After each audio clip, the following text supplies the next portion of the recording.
በስመ አብ ወወልድ ወመንፈስ ቅዱስ አሐዱ አምላክ አሜን። መዓልታዊ ንባባት ጾመ 40 ዓርቢ 13 መጋቢት 2026 አንትሙኒ እመኑ ለግብርየ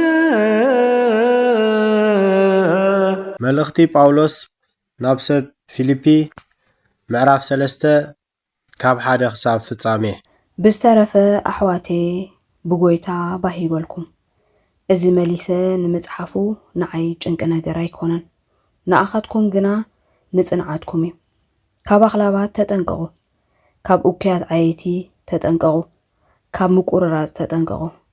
ንሕና ንኣምላኽ ብመንፈስ ነገልግሎ ብኢየሱስ ክርስቶስ ተመኪሕናውን ብስጋ ዘይንእመን ግዝረት ንሕና ኢና። ብስጋ እኳ ዝእመነሉ ዘሎ ንኽንሰይ ንሓደ ካልእ ብስጋ ዝእመነሉ ዘለዎ እንተመሰሎ ኣነ ግዳ ዝበለጽ ኣሎኒ። ኣነ ብሳምነይቲ መዓልቲ እተገዘርኩ ካብ ዓሌት እስራኤል ካብ ነገድ ቢንያም ዕብራዊ ካብ ዕብራውያን ብሕጊ ፈሪሳዊ ብቕንዓት ሰጓግ ማሕበር ብጽድቂ ሕጊውን መንቅብ ዘይብለይ እየ። እዚ ንዓይ ረብሓ ዝነበረ ግና ስለ ክርስቶስ ኢለ ከም ወፅዓ ቖጸርክዎ። ኣየን እሞ ብእምነት ክርስቶስ እቲ ብእምነት ካብ ኣምላኽ ዝርከብ ጽድቂ እምበር እቲ ብሕጊ ዝመጽእ ጽድቂ ሒዘ ኣይኮንኩን። ንክርስቶስ ምእንቲ ክረብሕ ብኡ እውን ክርከብ ብሓቂ ስለቲ ብሉጽ ፍልጠት ክርስቶስ ኢየሱስ ጐይታ ኢለ ስሊኡ እዚ ኩሉ እተወጽዓኩ ኩሉ ከም ወጽዓ እቖጽሮ ከም ጓሓፍ እቖጽሮ ኣለኹ። ብዝኾነ ኾይኑ ናብ ትንሣኤ ሙዉታት እንተኣርክብኩ ኢለ ብሞቱ እናመሰልክዎ ንኦን ሓይሊ ትንሣኤኡን ሕብረት መከራኡን ምእንቲ ክፈልጥ ኩሉ ከም ወጽዓ እቖጽሮ ኣለኹ። ኣነ ነቲ ንኡኡ ክኸውን ብክርስቶስ ኢየሱስ እተረኸብኩ ምእንቲ ክረኽቦ ንቕድሚ ትደፍእ ኣለኹ እምበር ቅድሚ ሕጂ ከም ዝረኸብክዎ ወይስ ቅድሚ ሕጂ ፍጹም ከም ዝኾንኩ ኣይኮነን። ኣሕዋቴ ኣነ ብርእሰይ ከም ዝረኸብክዎ ኣይመስለንን ኣሎ። ሓደ ነገር ደኣ ኣሎኒ። ኣብ ድሕረይ ዘሎ እንዳረሳዕኹ ነቲ ኣብ ቅድመይ ዘሎ እንዳተመጣጠርኩ ናብቲ ሕንጹፅ ዕላማ ኣቢለ ናብቲ ዓስቢ ዓወት ናይ ላዕሊ ጽዋዓ ኣምላኽ ብክርስቶስ ኢየሱስ እጐየ ኣለኹ። እምበኣርሲ ፍጹማት ዘበልና ኹልና እዚ ንሕሰብ። ብገለ ነገር ሓሳብኩም ንበይኑ እንተኾይኑ ድማ ንእውን ኣምላኽ ክገልጸልኩም እዩ። እዚ ጥራይ በቲ ዝበጻሕናዮ መጠን ብሓደ መንገዲ ንመላለስ። ከምቲ ብዛዕባኦም ብዙሕ ሳዕ ዝበልኩኹም ሕጂ እውን እናበኸኹ እብል ኣለኹ። ብዙሓቲ ጸላእቲ መስቀል ክርስቶስ ኮይኖም ይመላለሱ እዮም። መወዳእቶኦም ጥፍኣት እዩ። ኣምላኾም ከብዶም እዩ። ክብረቶም እውን ኣብ ነውሮም እዩ። ሓሳቦም ከዓ ናይ ምድሪ እዩ። ንሕና ግና ሃገርና ኣብ ሰማያት እያ። ካብኣ እውን መድሓኒ ንሱ ጐይታና ኢየሱስ ክርስቶስ ንጽባ ኣሎና። ንሱ በቲ ንኹሉ ክመልከሉ ዝከኣሉ ሓይሊ ነቲ ክቡር ስጋኡ ምእንቲ ክመስል ነዚ ናይ ውርደት ስጋና ክልውጦ እዩ። ባግሎኒ ክገብር ፍቓድካ ድሌተዩ ክሕሉ ትእዛዝካ ኣብ ምግባር ግን ምዃን ያቤኒ ብመንፈስካ ጐይታ ደግፈኒ ኣካይዳይ ኩሉ ዘሎ ናብራይ ንኽብርኻ መታን ክኾነለይ ብመንፈስካ ምልኣዮን ውሽጠይ ለሰኒ ተቖጻጽር ልበይ። ካልኣይ ዮሃንስ ምዕራፍ 1 ካብ 1 ክሳብ ፍጻሜ። ካብቲ ሽማግለ ናብታ ሕሪት እመቤተይን ናብቶም ኣነ ብሓቂ ዘፍቅሮም ደቃን ኣነ በይነይ ዘይኮንኩስ እቶም ነቲ ሓቂ ዝፈልጥዋ ዘበሉ ኩላቶም ድማ ዘፍቅርዎም ስለ እታ ኣባና ዘላ ንዘለዓለም ከዓ ምሳና እትነብር ሓቂ ኢልና እነፍቅሮም ዘለና ካብ እግዚአብሔር አቦናን ካብ ኢየሱስ ክርስቶስ ወዱ ነቦን ጸጋን ምሕረትን ሰላምን ብሓቅን ብፍቕርን ምሳና ክኸውን እዩ። ሓያሎ ካብ ደቂኺ ከምቲ ካብ ኣቦ እተቐበልናዮ ትእዛዝ ኮይኖም ብሓቂ ዝመላለሱ ስለ ዝረኸብኩ ብዙሕ ሕጎስ ኣለኹ። ሕጂ ድማ እመቤተይ እቲ ካብ መጀመርታ ዝነበረና እምበር ሓድሽ ትእዛዝ ከም ዝፀሓፍኩልኪ ዘይኮነስ ንሓድሕድና ክንፋቐር እልምነካ ኣለኹ። ከምቲ ትእዛዛቱ ጌርና ክንመላለስ እታ ፍቕሪ እዚኣ እያ ብኣ ክትመላለሱ ከምቲ ካብ መጀመርታ ዝሰማዕኩምዎ እቲ ትእዛዝ እዚ እዩ። ኢየሱስ ክርስቶስ ብስጋ ከም ዝመፀ ዘይእመኑ ብዙሓት መስሓቲ ናብ ዓለም መፂኦም ኣለዉ። እቲ መስሓቲ እቲ ጸረ ክርስቶስን እዚ እዩ። ሙሉእ ዓስቢ ክትቅበሉ እምበር ነቲ ጸዓርናሉ ምእንቲ ከይተጥፍእዎ ርእስኹም ሓልዉ። እቲ ጎቦ ዝዘብል ብምህሮ ክርስቶስ እውን ዘይጸንዕሲ ኣምላኽ የብሉን።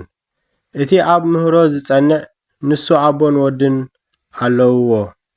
ዝኾነ ይኹን ናባኻትኩም እንተመጸ እሞ ነዚ ምህሮ እዚ እንተዘይመጽአ ኣብ ቤትኩም ኣይትቀበልዎ፣ ሰላም እውን ኣይትበልዎ። እቲ ሰላም ዝብሎስ ኣብቲ እኩይ ግብሩ ሓቢርዎ እዩ።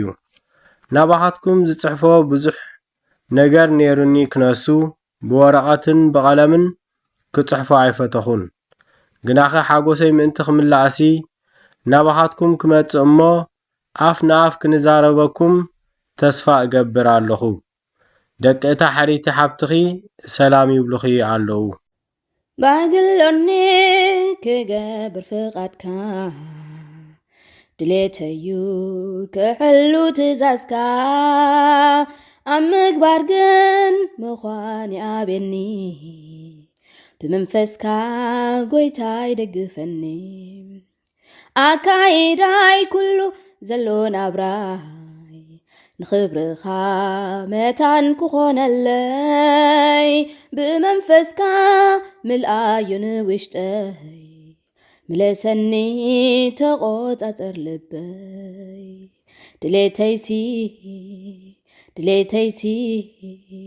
ድሌተይሲ እወ ድሌተይ ኣምላኸይ ፍቓድካ ክገብር ኢየሱሰይ።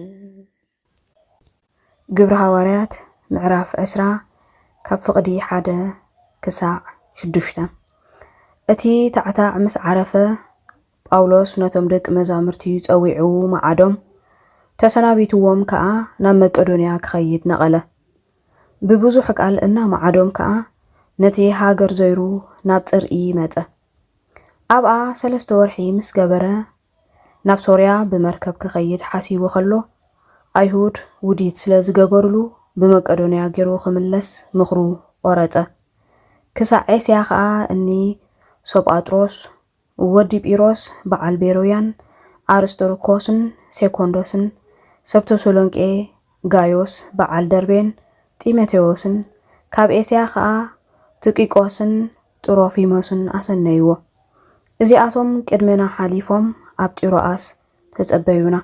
ንሕና ግና ድሕሪ በዓላት ቅጫ ካብ ፊልጵ ብመርከብ ነቒልና ብ5 መዓልቲ ኣብ ጢሮአስ ናባታቶም በጻሕና። ኣብኣ እውን 7 መዓልቲ ቀኔና። እግዚአውቱ ለሰንበት ወልድ ዋሕድ ወይቤሎሙ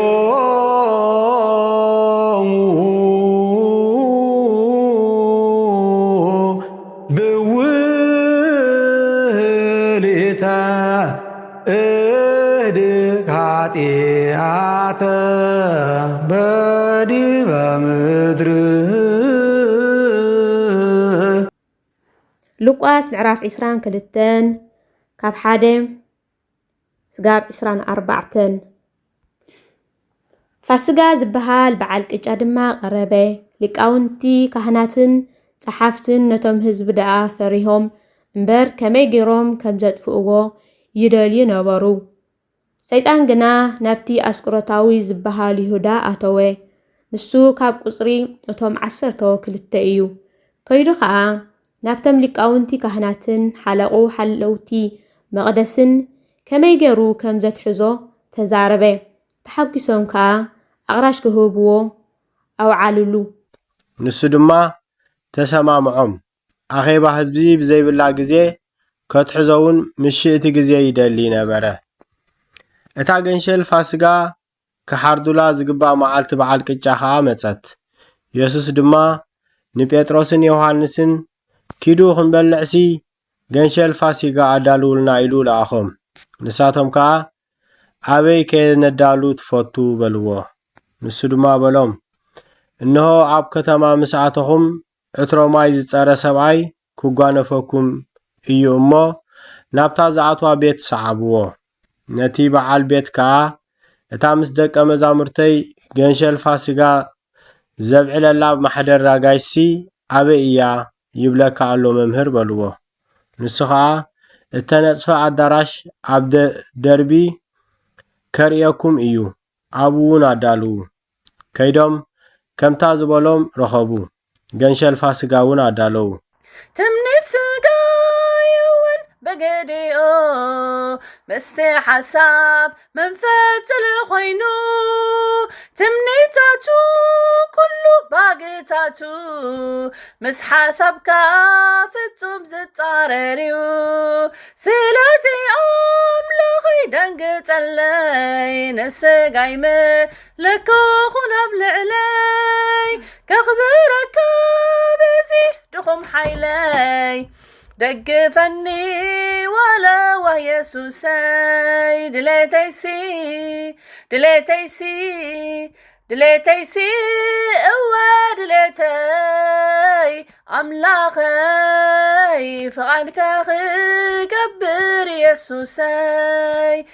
መዝሙር ዳዊት ምዕራፍ 85 ካብ 1 ክሳብ ፍጻሜ።